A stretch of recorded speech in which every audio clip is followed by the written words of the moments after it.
नमस्कार, आप देख रहे हैं N24 न्यूज गुजरात।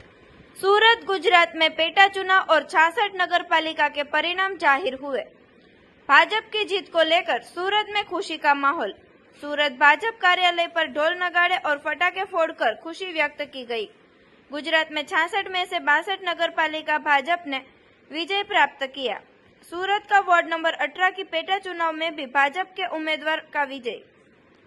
सूरत भाजपा कार्यालय पर बड़ी संख्या में भाजपा कार्यकर्ताओं एकत्रित होकर उत्सव मनाया गया। सूरत शहर मेयर, शहर भाजपा प्रमुख सहित बड़ी संख्या में भाजपा नेता उपस्थित रहे थे।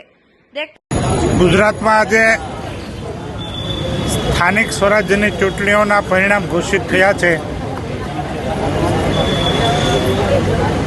ભારતીય જનતા પાર્ટીને પ્રચંડ બહુમતી સાથે જીત મળી છે। 2018માં ચૂંટણી થઈ ત્યારે જેટલી નગરપાલિકા હતી, તાલુકા પંચાયત હતી, તેના કરતાં પણ વધારે નગરપાલિકાઓની અંદર જીત મેળવી છે। જ્યાં જ્યાં પેટા ચૂંટણીઓ હતી, સુરત, અમદાવાદ સહિત બધી જ જગ્યાએ, ત્યાં પેટા ચૂંટણીઓની અંદર પણ ભારતીય જનતા પાર્ટીના ઉમેદવારો પ્રચંડ બહુમતીથી વિજયી થયા છે।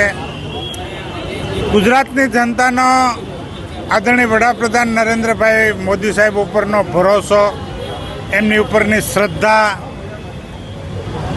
આદરણીય અમિતભાઈ શાહ સાહેબની કુશળ રણનીતિ અને માર્ગદર્શન, ભારતીય જનતા પાર્ટી ગુજરાત પ્રદેશના આદરણીય અધ્યક્ષ સી.આર. પાટીલ સાહેબની ચૂંટણીલક્ષી વ્યૂહરચના અને કાર્યકર્તાઓને મળેલું માર્ગદર્શન અને આદરણીય મુખ્યમંત્રી ભૂપેન્દ્રભાઈ પટેલ સાહેબના નેતૃત્વમાં ગુજરાત સરકારે કરેલી વિવિધ કામગીરીઓથી ગુજરાતની જનતા અભિભૂત થઈ।